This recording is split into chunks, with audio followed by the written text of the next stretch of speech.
예, 안녕하세요. 박준호TV 12월 16일 방송하겠습니다. 예, 오늘은 이번 주 첫 거래일이죠. 지난주 주말에 무역 딜 끝나고 이제 이후에 기대감으로 차 있습니다. 예, 그래서 지금 제일 먼저 생각하는 게 미중 무역 딜로 인해서 가장 수혜를 보는 섹터나 기업이 어딜까? 이게 제일 또 궁금하고 거기에 관련해서 오늘 이야기해 보기로 하죠. 미국 상무장관 머누친이라고 이름이 좀 독특하죠. 상무장관이 무역딜 합의로 이제 내년도 무역량이 중국과 미국 무역량이 2배로 늘어날 것이다. 이렇게 낙관을 하고 있는데 어쨌든 무역량이 늘어나겠죠. 그래서 거기에 대한 그동안 위축되어 있던 그 경기가 살아나고 그 수혜를 받는 부분이 또 이제 순위가 나오겠죠. 그래서 그 부분에 대해서 우리 한국의 입장에서는 어떤 기업이 가장 수혜를 볼 것인가. 요거 오늘 제가 8개 종목 정도를 한번 압축해 봤습니다.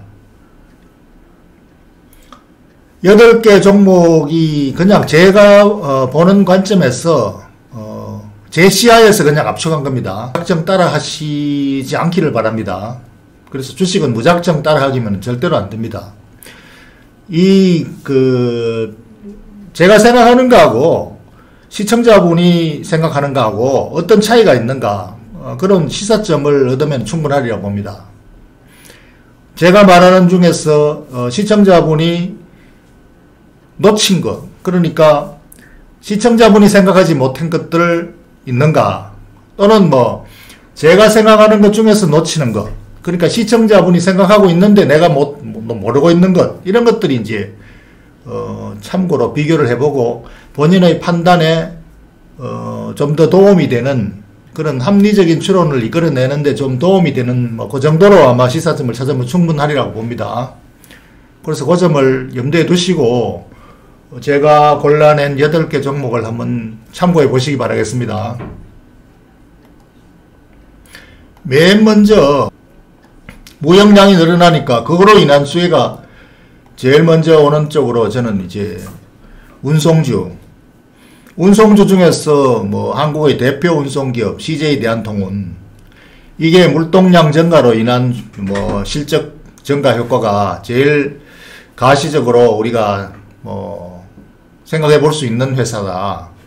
CJ제일제당은 그동안에 쿠팡을 비롯한 그 저가 택배 업체들하고 아주 블라디오션에서 치열한 그 출혈 경쟁을 하고 있었죠. 그런데 이것도 이제 이 경쟁이 거의 한계에 다다른 것 같습니다. 치킨 게임은 이제 상대방이 누가 죽느냐, 누가 사느냐, 이 가격 할인으로 인한 경쟁인데, 이게 덩치 크고 힘 있는 놈이 결국은 살아남는 과거 경험이 있습니다. 그래서 그걸로 인해서 이제 가격 인상을 과감하게 해가지고 성공했죠. 그래서 CJ 대한통운이 지난 분기부터 가격 인상 효과로 인해서 빠르게 실적이 늘어나고 있고, 거기에 더해서 이제 물동량까지 늘어난다면 이 실적 개선 효과는 굉장히 빠르게 늘어날 수가 있다. 그러면은 기업의 가치가 굉장히 강화될 수 있는 그러한 가능성이 있는 거죠. 그래서 요게 이제 가장 무역 거래량 증가에 의한 가시적인 기대감으로 눈에 띄는 종목이고, 벌써 그 기대감이 선반영해서 조금씩 이렇게 올라왔는지도 모르겠습니다. 그러니까 가격이 선반영했다 아니다라는 것은 시장 참여자들이 그동안 미리 예상하고 얼마나 많이 샀느냐, 과거의 최근의 동향이고, 앞으로 얼마나 더 살지 안 살지, 그것은 얼마나 이제 보는 시각이 강하냐 약하냐 여기에 달린 것이죠. 그래서 예상을 하는 것은 절대로 아닙니다. 그러한 효과가 있다라는 것을 알고 그에 대한 본인의 가치를 측정하고, 그 가치를 측정한 예상 가치보다 아직 저평가되어 있다면은 매수를 고려하면 되는 거고, 이미 선반영 충분히 돼서 가치에 비해서 이미 올라버렸다 판단이 되면은 안 사면 되는 거죠. 그 다음에 이제 두 번째로 삼성전자. 중국과의 거래에서 가장 수혜를 볼 수 있는 부분이 기업으로 친다면 삼성전자가 되겠습니다. 삼성전자는 전체 매출의 절반이 중국에 수출하고 있죠. 그 중국에 또 수출한 게 미국으로 수출되고, 그러니까 직접적인 가장 수혜를 받는 기업 하면은 그냥 삼성전자가 대표입니다. 그래서 그것 때문에 가장 강력하게 그 선반영된 효과가 이미 나오고 있고, 추가에 대한 그 반영은 이제 그 전망을 얼마나 더 많이 보느냐, 보는 사람의 강도에 따라서 이제 달린 거겠죠.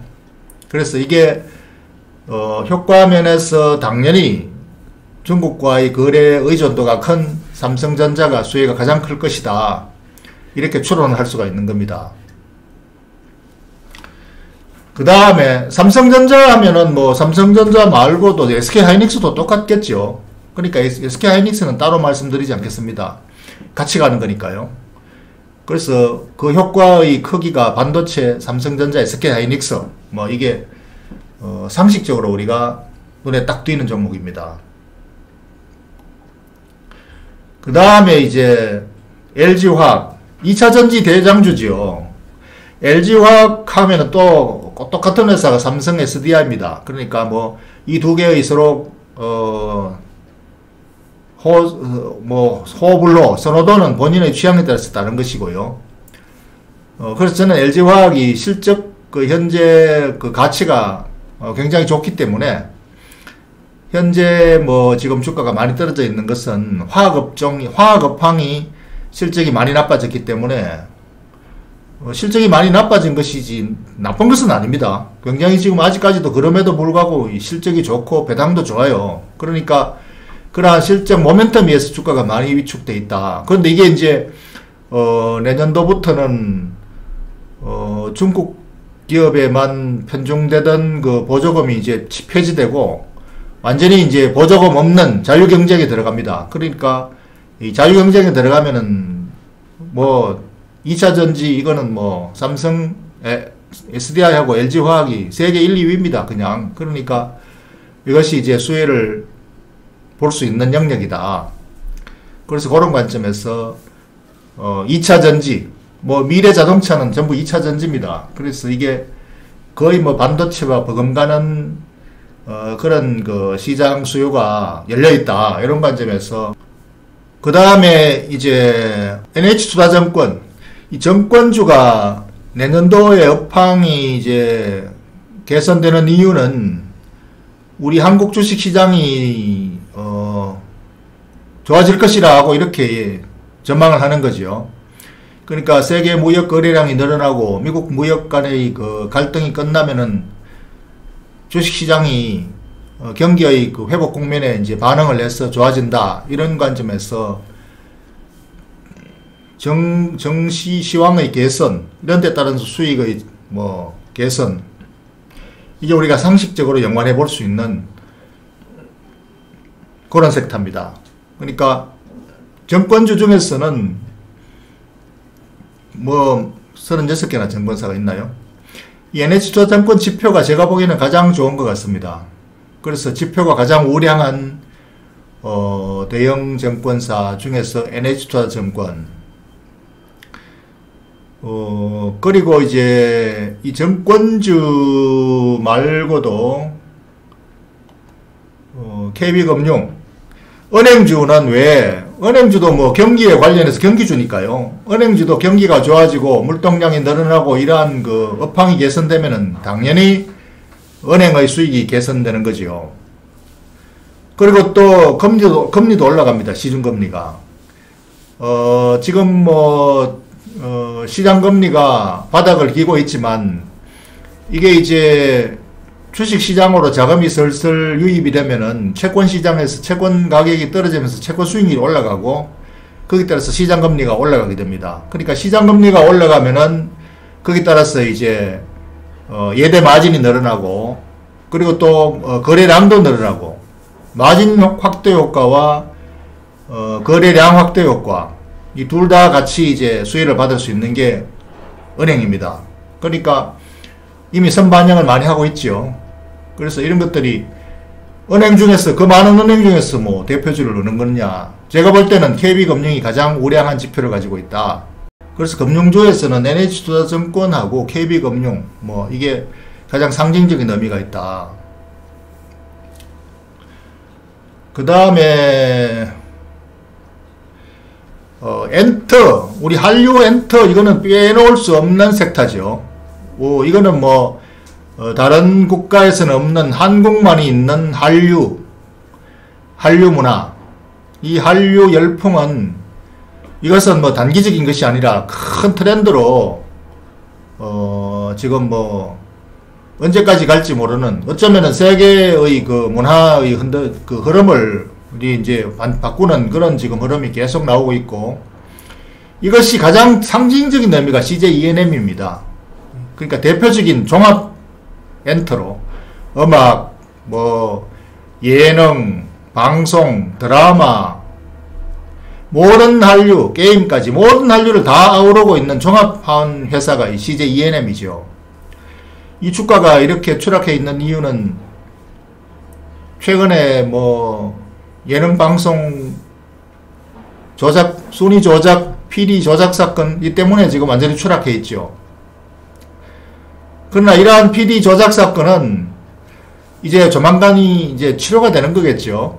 이거 치료가 되죠. 이건 뭐 회사 차원에서 전체적인 회사 부실 요인으로 어떤 뭐 회계 부정이라든가 이런 거 아니기 때문에 내부 이 비리이기 때문에 이건 이제 오히려 이런 기회에 척결이 되면은 더 건실화해서 더 이제 강화될 수가 있는, 내부 구조가 더 강화될 수 있는 계기가 될 수도 있고요. 그러니까 이런 것들은 반드시 치료가 된다.